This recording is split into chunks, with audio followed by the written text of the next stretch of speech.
Hello and welcome back. This is Dawn with another video for Picket Fence Studios. So today is kind of more of a process video. I pulled out a bunch of the supplies from their newest release and just kind of went to work without a real solid plan in place. Now there were some areas where I struggled, but I just pushed through the ugly and came out with two cards that I absolutely love. So if you're interested in seeing how these came together, keep watching.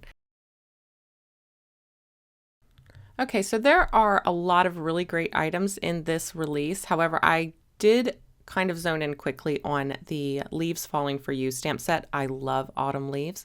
And I'm going to pair this with the Spellbinders watercolor cardstock. Now this is very similar to the Distress watercolor cardstock.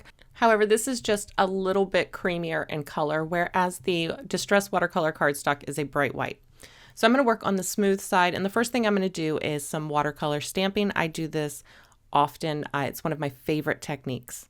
So I went ahead and I pulled out some Distress Oxides, a block for stamping. In this case, I'm using the Fisker stamp press, and I will eventually switch to a smaller block to more appropriately fit each size stamp. So for my colors here, I'm using Rusty Hinge, Fossilized Amber, Gathered Twigs, and Uncharted Mariner. I happen to be obsessed with fall color palettes. Living here in Florida in the subtropics, I don't get a lot of leaves changing.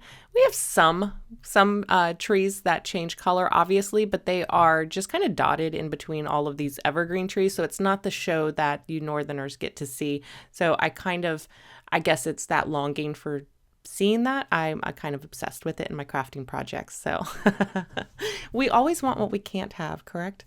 That being said, I'm always drawn to the autumnal colors with leaves.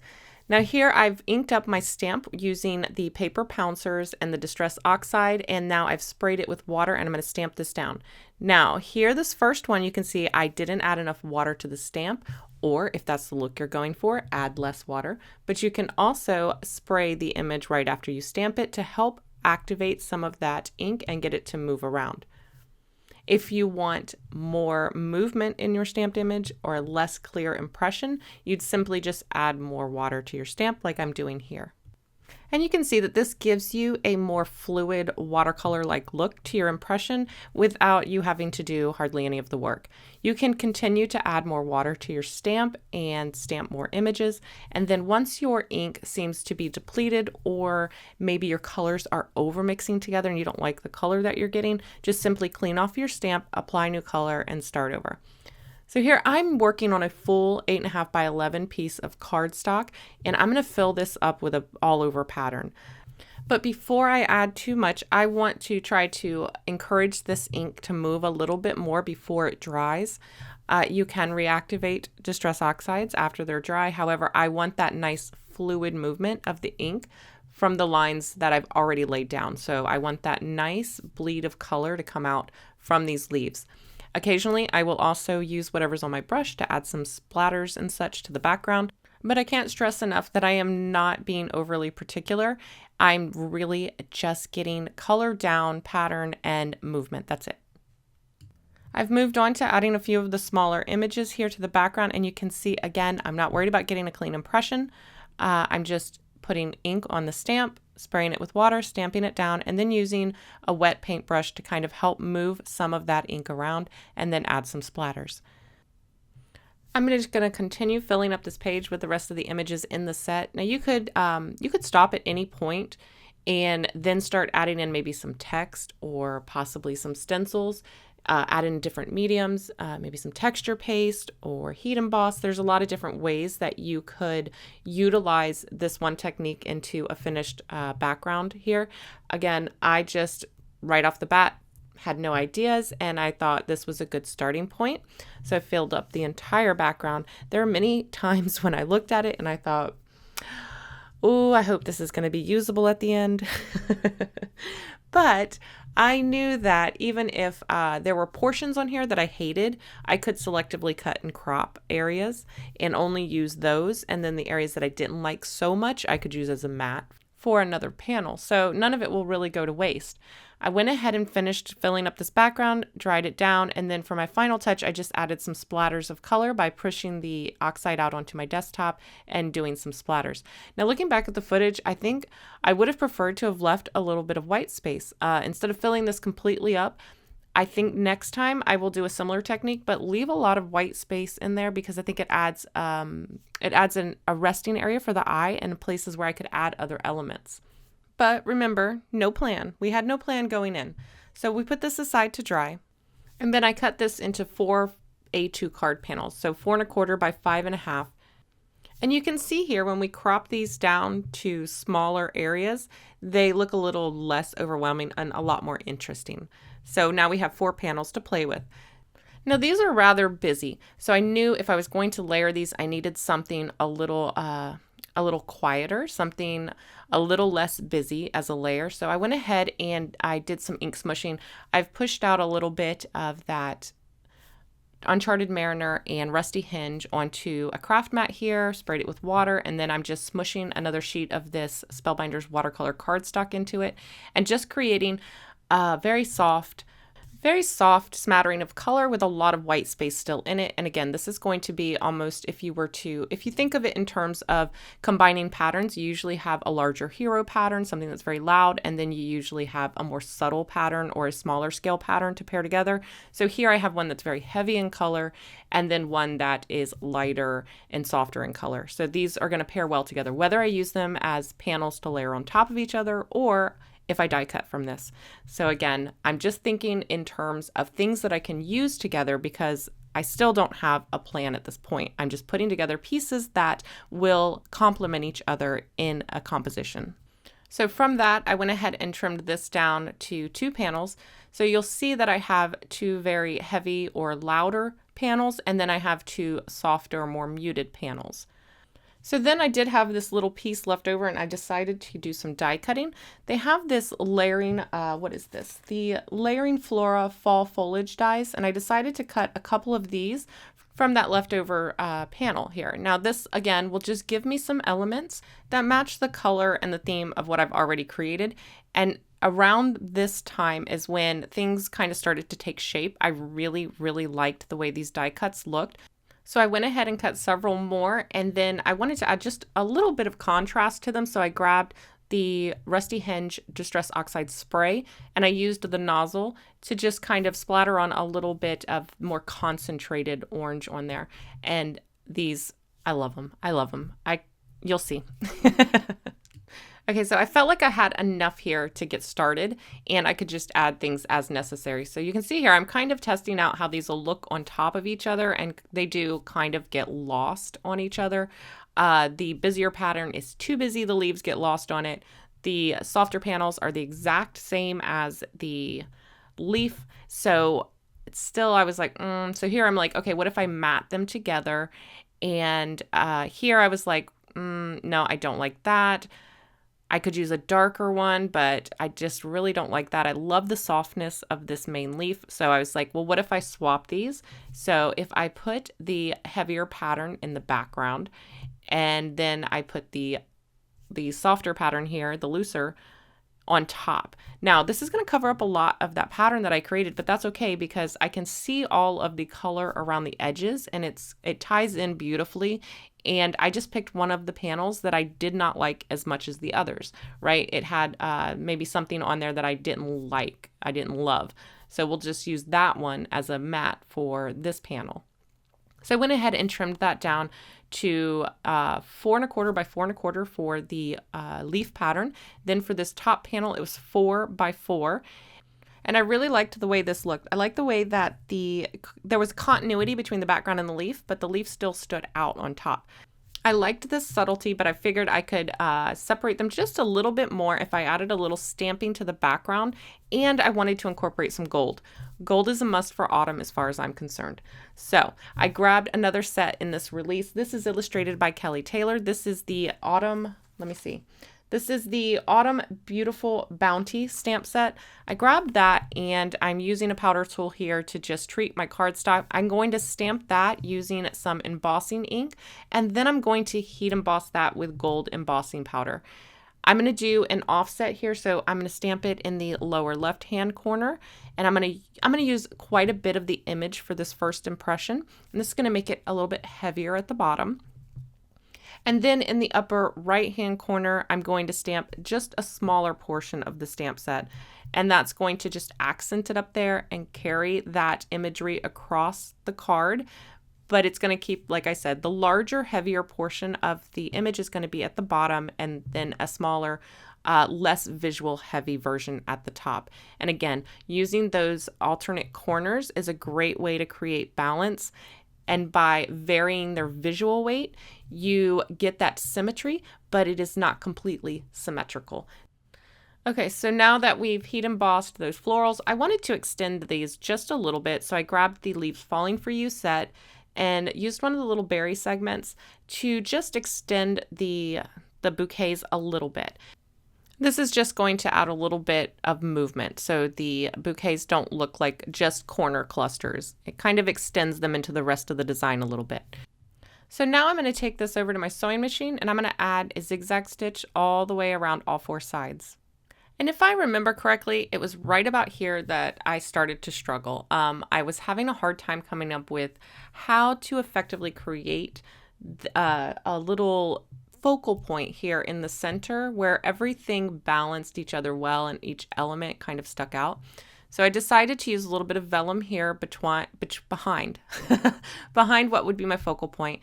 And I didn't want it to lay flat, so I did some ripping of the edges, and now I'm using my pokey tool here to roll some of the edges, and I really, really like the way that looked.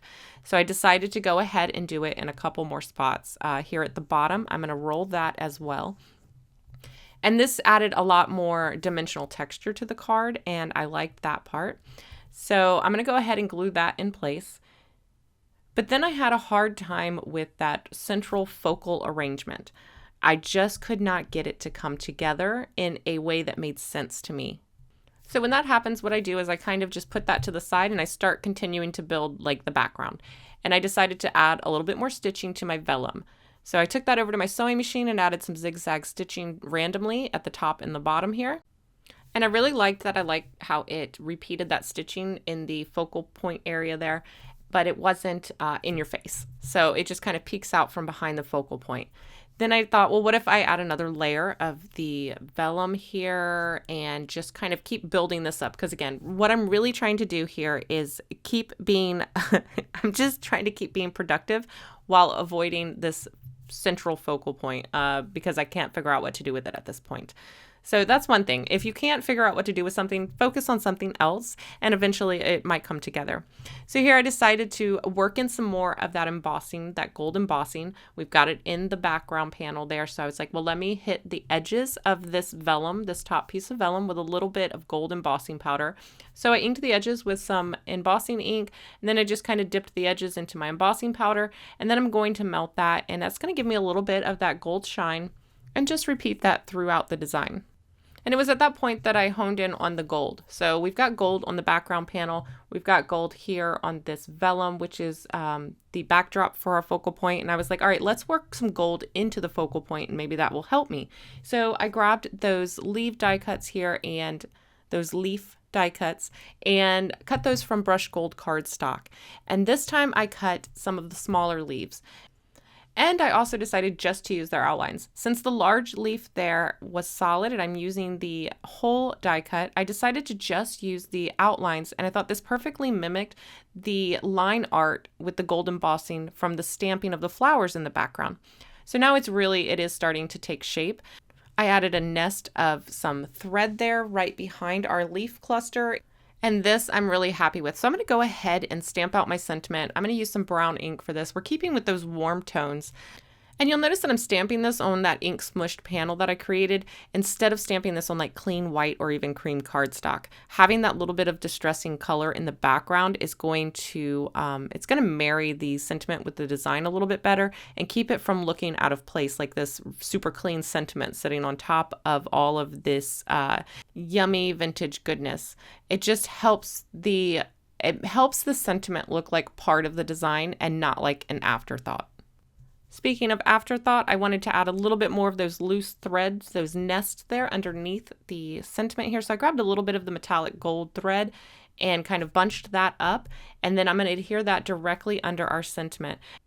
And then finally, for the finishing touch, I'm bringing buttons back. I've made the statement before. Occasionally, I will throw them in there. But if you don't like buttons, don't add buttons. Maybe you like brads.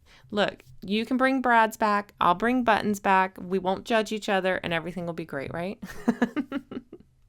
Okay, finally, I did decide on a placement for these buttons, but we can review that in the finished card at the end. For now, let's jump into our second card. And this one came together much quicker than the first card because I already had those creative juices flowing. I had tried a lot of things in the first card that maybe weren't right for that card, but I knew could be used in another card.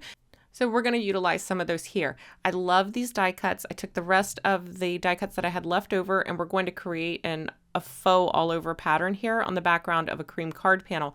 Now, I'm using liquid adhesive to adhere these. However, this is probably not the wisest way to do it. It works if that's all you have on hand. If you have a spray adhesive, that would be perfect. Just turn these all over, spray the backs, and then adhere them to your card front.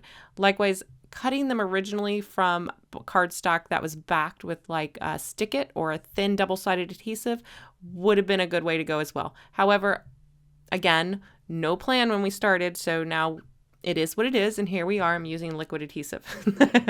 In the end, it worked, so there's that. Once they were all adhered, I flipped it over, trimmed off any excess, and that tag there is going to be my focal panel.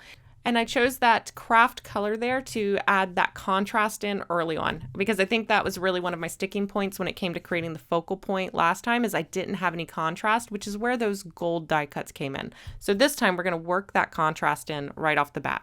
Borrowing from our last design, I went ahead and die cut the Layering Flora Tall Wildflower die set from some of that remaining ink smushed paper, and then one from that brushed gold cardstock as well. So this, again, all coming from that previous card. Instead, we used the leaves. This time we're using those wildflower dies. Keeping with that soft distressed theme, I'm going to go ahead and distress this tag, but instead of using a brown, which would darken up the overall color scheme, I'm going to distress it with some white paint. This is Picket Fence Distress Paint, and we're just going to take a brush and kind of dry brush this around the edges. And then I'll even bring some of it up into the center as well. And I really like the way that this leaves that contrast between the panel and the tag, but it softens it just a little bit. So I've arranged those wildflower die cuts here in the center, and then I'm going to take some twine here, wrap it around the bottom, and tie it in a bow. I'll glue those pieces into place and trim off any excess. Now behind that, I wanted to add some more layers, so I grabbed out some old vintage book paper and ripped off a piece to layer behind my tag. And then I borrowed some of that same vellum idea from the first card, and we're going to layer these all together. So I'm going to go ahead and rip the edge. So I have this nice torn edge, fold up some of the areas, and then layer these two on top of each other and put them behind the tag here. All right, so once those were adhered together, I needed to incorporate that gold in more places. So I'm going to go ahead and, oh, I must have cut something out. I'm just realizing that I cut out a step. Hold on, I'll tell you what I did there. So anyways, I inked the edges of the vellum and the paper here, dipped those into the embossing powder, and then I melted that. But you can also see in the background here, there's some splatters of gold embossing powder. I took a brush, dipped it in water, put some splatters across the background of that tag, and then just sprinkled heat embossing powder on it and emboss that in gold as well. So now I have the gold detail on that wildflower. I have some gold splatters on the back of the tag, and then I have that gold edging along the vellum. I adhered that tag to my panel using a little foam adhesive, and now I'm going to add some white splatters. So I've put down a little bit more of that Picket Fence distress paint. I'm using the fan brush here from Picket Fence Studios to do a little bit of splattering, and then I'm also going to use a little bit of gold, and I'm going to splatter that across the entire card as well. And then the only thing left to do would be add my sentiment and my buttons and adhere this to a card base. So let's go ahead and review both finished cards. And both of these cards are a perfect example of how your finished project may turn out drastically different than it looked like when you first started, because we started with that all over stamped panel, which really this border is the only part of that you can see. However, creating that panel with the color blends, the color palette, and the watercolor-like effect is really the starting point for all of these cards. All of the ideas evolved from there. One just kind of built or morphed from the other. So I really, really love how these cards turned out. I think it is, like I said, quite different from what you might have envisioned when you first watched me stamping out that panel. But had I not stamped out that large panel, I would not have ended up here, because it was all a very organic graduation of ideas that culminated into these actually very light and airy cards. All of that to say, don't be afraid to just play with your products. I know I've been saying that a lot lately, but I figured it would be most impactful if you actually saw how I start off at one point and end up in a totally different space. So hopefully you guys enjoyed today's video. Hopefully you learned something. If you did, don't forget to give this a thumbs up. If you haven't already, make sure that you're subscribed so you don't miss any future videos. If you're looking for any of the featured products, they will be listed in the description box below. As always, I want to thank you guys so much for watching, and I will see you next time. Bye.